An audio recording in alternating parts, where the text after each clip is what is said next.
कहते हैं जहाँ दीप जलता है वहाँ अंधकार का अंत होता है, पर आज के समय में दीप जलाने से पहले ही लोगों के मन में एक प्रश्न जल उठता है।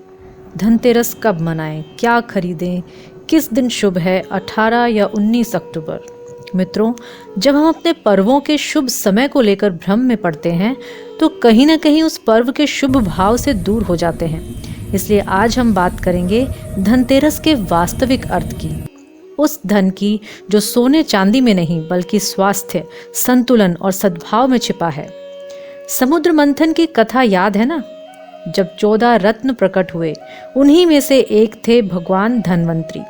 हाथों में अमृत कलश लिए वे प्रकट हुए, मानवता को रोग मुक्त करने, आयुर्वेद का ज्ञान देने और सच्चे धन का रहस्य बताने। इसलिए इस दिन को कहा गया धन्वंतरी त्रयोदशी और यही बना धनतेरस। स्वास्थ्य से बड़ा संसार में कोई धन नहीं, और जब स्वास्थ्य जाता है तो निधन शब्द बनता है। यही कारण है कि इस दिन 2 पूजन विशेष माने गए, एक भगवान धन्वंतरी का स्वास्थ्य और दीर्घायु के लिए, और दूसरा यमराज के निमित्त दीपदान, अकाल मृत्यु से रक्षा के लिए। इस वर्ष धनतेरस 2 दिन तक रहेगी, 18 अक्टूबर को संध्या में और 19 अक्टूबर की सुबह।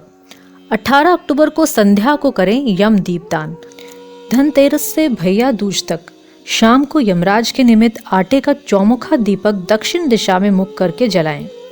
दीपक में तिल का तेल भरें अथवा आपका जैसा मन हो वैसा तेल आप भर सकते हैं, और 4 बत्तियां लगाएं। 4 बत्तियां आप 2 लंबी बत्तियों को क्रॉस करके उसकी 4 बत्तियां बना सकते हैं।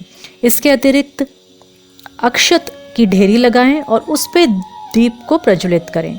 दीप प्रज्वलित करने के बाद हाथ जोड़कर पूर्ण श्रद्धा से यमराज को नमन करें और बोलें, हे धर्म के स्वरूप को धारण करने वाले धर्मनिष्ठ, शांति के स्वरूप, सत्य स्वरूप और मृत्यु व काल के स्वामी यमराज को मेरा नमस्कार है। हे यमराज, आप हमारे परिवार पर दया दृष्टि बनाए रखें और किसी की अकाल मृत्यु न हो। ये सभी कार्य आपको अपने घर के दरवाजे के बाहर करना है। धनतेरस से भाई दूज तक लगातार 5 दिनों तक यह दीपक अवश्य प्रज्वलित करें। 19 अक्टूबर की सुबह भगवान धन्वंतरी का पूजन करें। पंचोपचार या सरल विधि से किसी प्रकार भी आप यह पूजन कर सकते हैं। थोड़ा जल, फूल, धूप, दीप और चंदन आदि अर्पित करें और प्रार्थना करें, हे धन्वंतरी देव, हमारे जीवन में आरोग्य, आयु और अमृत में चेतना का वास हो।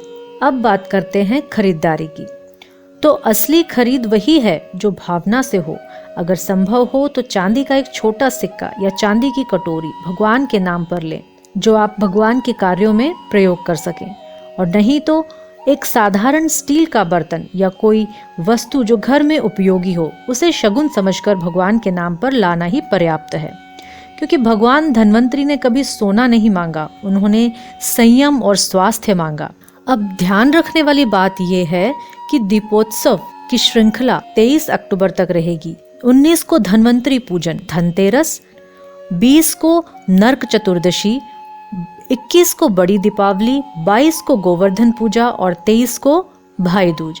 इन सभी दिनों में जो व्यक्ति श्रद्धा से दीप प्रज्वलित करता है, उसके जीवन का अंधकार भी धीरे धीरे मिटता जाता है।